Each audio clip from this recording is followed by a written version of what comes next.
loolanka musharaxiinta u taagan qabashada hogaanka ugu sareeya galmudug ayaa ka soconaya caasimada galmudug ee dhuusamareeb.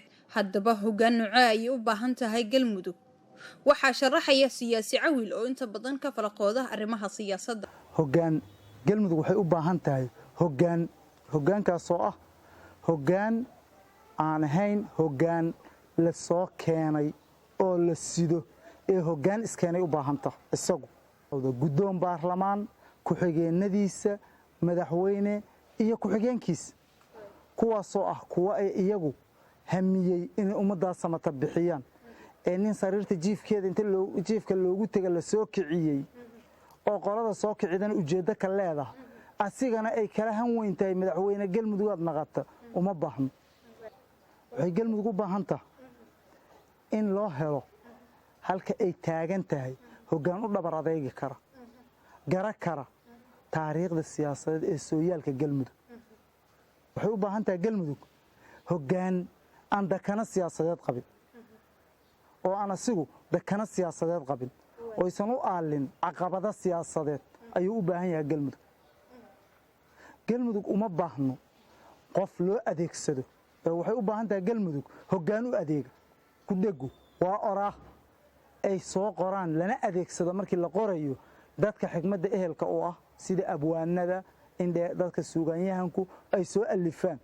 marka oraahi hogaan ma noqoto hal ku dhig hogaan maaha ee hogaan ayaa loo baahan yahay wuxuu doonaha ahaa. maxay tahay caqabada hortaagan ama haysata galmudug loona baahan yahay in laga gudbo waxaa sharaxaya iyana Ibraahim Yuusuf Farax. caqabadaha dowlad goboleedka hortaagan galmudug waa fara badan yihiin haddaan qodobo kamida ka soo qaado.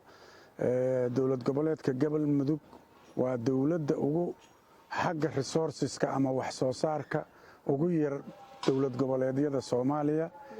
markii hore oo dhismaheeda la soo bilaabay oo 15 ahayd iyo ilaa joogaana waxay ku soo dhex jirtay kala daadsanaan iyo khilaafiyo ayaga iyo maamul goboleedyada xiriirka ka dhaxeeyo in ka mid ah maamul goboleedyadaas ay dariska wadaaga yihiin inta badan ma wanaagsanaan jirin.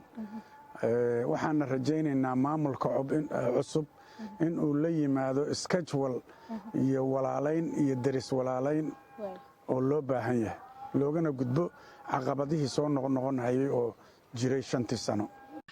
maxaa la gudboon xildhibaanada baarlamaanka labaad ee galmudug oo hadda gudagalaya shaqadooda waxaa mar kale sharaxaya Ibraahim Yuusuf Farax. xildhibaanada galmudug marka hore waa u hambalyeynaya ilaahaygi u qadaray in ay ayagu noqdaan kursi ay dadka u la sinaayeen taas ayada waa wax ilaahay xukmiyo. waxaanse kula talinayaa mustaqbalka iyo jiritaanka galmudug saaka wuxuu ku xiran yahay ayaga codkooda iyo dadka ay u soo saaraan. waxaana u arkaa cadliga ay galmudug u baahan tahay kii koobaad oo galmudug cadli ay hesho in uu yahay ayaga codkooda iyo xulashadooda.